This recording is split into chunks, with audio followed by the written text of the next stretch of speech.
Hey yo tout le monde, c'est SnipeXL, j'espère que vous allez bien. Aujourd'hui je vais vous présenter 10 informations intéressantes ou secrets sur Clash Royale. Je suis désolé de la voix que j'aurai dans cette vidéo, j'ai un énorme rhume à cause de mes allergies. D'ailleurs gros big up à tous ceux qui sont allergiques au pollen, on est ensemble. Mais bref, passons à la vidéo, on perd pas plus de temps. Comme d'habitude, avant qu'elle commence, n'oubliez pas de lâcher votre meilleur pouce bleu, vous abonner et activer la cloche de notification. Et moi je vous dis, let's go. J'ai donc préparé 10 infos intéressantes ou secrets sur Clash Royale et je vais commencer avec les plus connus pour finir avec les moins connus pour vous faire découvrir de nouvelles choses à la fin de la vidéo. Premièrement, le saviez-vous, Supercell ont créé un dessin animé sur l'univers de Clash of Clans et Clash Royale. La série a été lancée il y a 5 ans sur la chaîne YouTube de Clash of Clans et il continue encore aujourd'hui.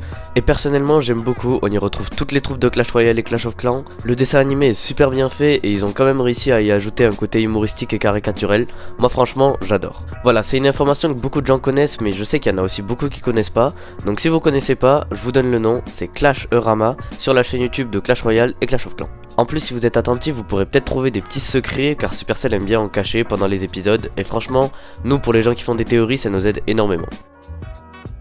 Pour le deuxième secret, je vais vous parler de la machine volante. La machine volante, c'est une troupe rare qui coûte à ma connaissance 4 élixirs et malgré que tout le monde la connaisse, elle cache un secret que peu de gens ont remarqué. Quand on clique sur la carte pour la voir de plus près, on peut voir qu'il y a des petits pieds qui sortent et personne n'a jamais réussi à trouver à qui appartenaient ces pieds. J'ai comparé avec les pieds des gobelins, c'était pas ça. J'ai comparé avec les pieds des barbares, c'était pas ça. J'ai même comparé avec les pieds des archers et c'était pas ça non plus.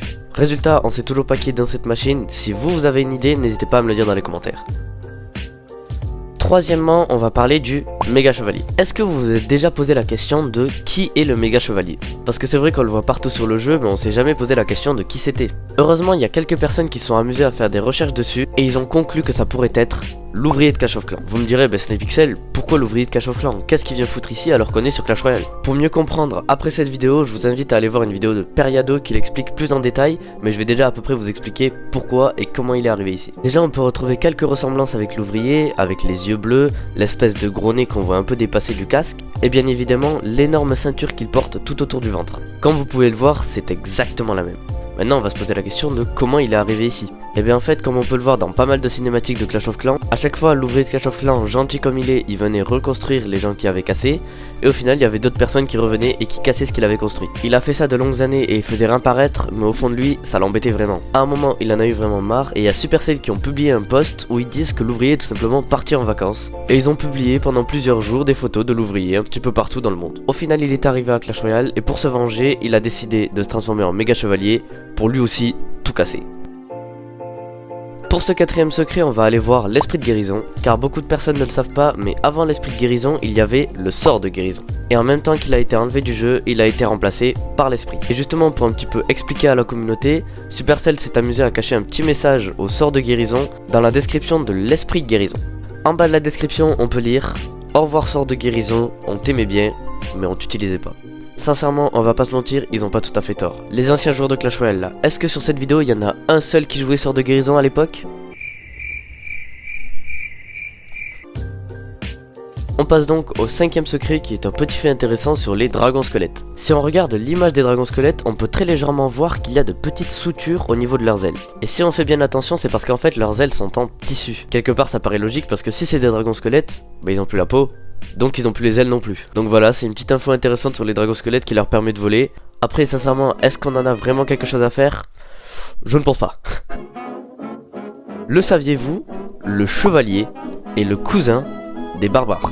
Mis à part la couleur de leurs sourcils et de leurs moustaches, on n'a pas vraiment de moyen de le savoir. Parce que entre le chevalier noble, charmant et les barbares qui sont là pour tout casser, il y a quand même une belle différence. Et pourtant, on peut très clairement lire dans la description du chevalier, mot pour mot, un spécialiste du combat rapproché, cousin charmant et cultivé du barbare. Franchement, je sais pas pour vous, mais je trouve ça super intéressant que Supercell s'amuse à créer des sortes de liens familiaux entre les troupes de Clash Royale. D'ailleurs, ça me donne une idée. Si vous êtes chaud, je pourrais faire une vidéo pour vous présenter toutes les familles de Clash of Clans ou Clash Royale.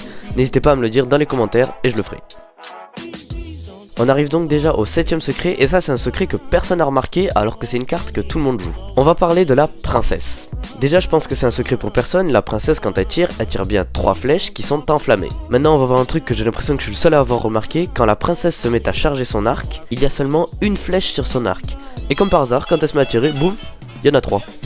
Supercell, c'est pas très logique ça. Au début je me disais peut-être que les 3 flèches elles sont un peu collées et du coup on dirait qu'il y en a qu'une alors qu'il y en a bien 3.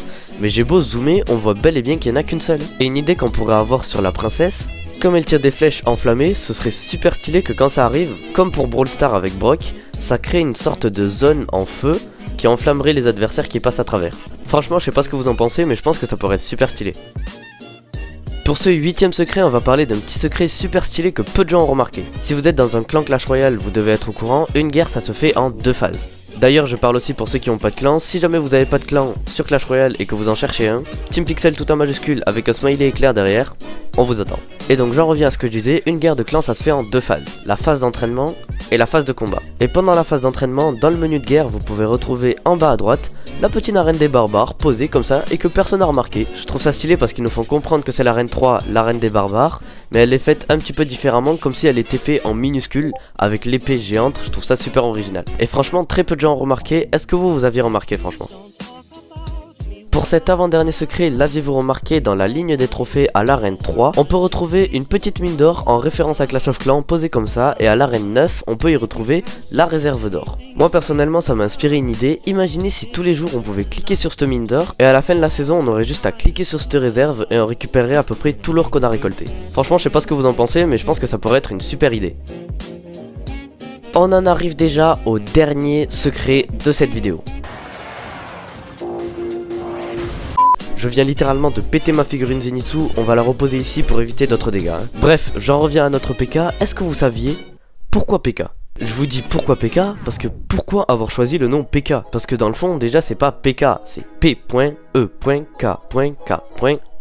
Ce qui veut dire que c'est un acronyme. Un acronyme, en gros, c'est utiliser toutes les lettres d'un prénom pour former des mots avec chaque lettre. Je vous prends un exemple au pif, imaginons on prend l'acronyme de golem, ben ça fera je sais pas, par exemple gros, or, lave, étincelle et mathématiques.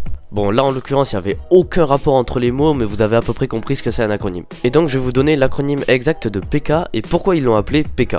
Et bien en fait il y a déjà 10 ans, en août 2012, le PK était déjà sorti mais dans le fond il s'appelait PK mais on savait pas pourquoi il s'appelait PK. Supercell avait juste choisi ce nom parce qu'il était stylé. Mais en août 2012 ils vont donc créer un concours sur Facebook pour élire le meilleur acronyme de PK et pourquoi il s'appellerait PK.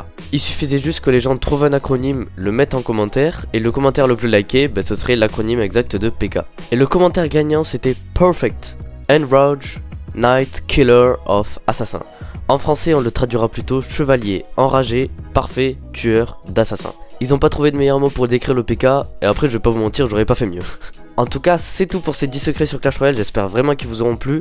Normalement j'en ferai une partie 2 cette fois sur Brawl Stars et après une partie 3 peut-être sur Clash of Clans si jamais vous êtes chaud. Si vous êtes resté jusque là, comme d'habitude je vous remercie, n'hésitez pas à liker, vous abonner et à activer la cloche de notification si c'est toujours pas fait pour pas rater les prochains épisodes. Et moi je vous dis à très bientôt pour de nouvelles vidéos, salut à tous, c'était SnipPixel, à plus.